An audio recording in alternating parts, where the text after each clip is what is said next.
Good day everyone. Before I start, did you know that Hamiltonian paths were inspired by an actual puzzle game created in the 1850s? It was called the Icosian game and players had to find a path around the dodecahedron visiting every corner exactly once. Basically, it was a Victorian era version of today's graph theory.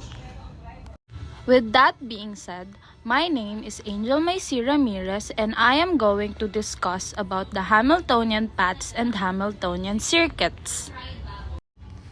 So what exactly is a Hamiltonian path? A Hamiltonian path or a traceable path is a path that visits each vertex exactly once with no repeats, but does not have to start and end at the same vertex. Now, I am going to demonstrate an example of a Hamiltonian path. So we are going to start here and go on this direction and then turn, go all the way in this direction and turn again and go all the way in this direction. So as you can see, we started on the upper left of the box and ended on the lower right. So this is an example of a Hamiltonian path because it visits every vertex once with no repeats but does not have to start and end at the same vertex. Now let's go to the Hamiltonian circuit. So what is a Hamiltonian circuit? A Hamiltonian circuit or a Hamiltonian cycle visits each vertex exactly once with no repeats and also returns to the starting vertex. The graph that contains a Hamiltonian circuit is called a Hamiltonian.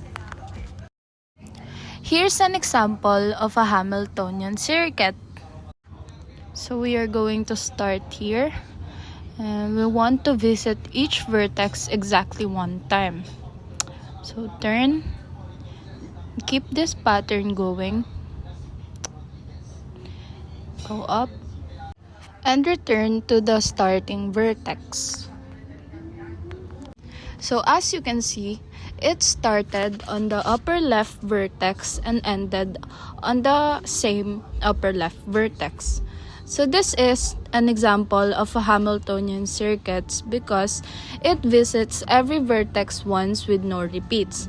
But being a circuit, it must start and end at the same vertex. Hamiltonian paths and circuits may look like simple puzzles, but they power some of the most important ideas in math and computer science. This is the end of our discussion. Again, my name is Ramirez and thank you for listening.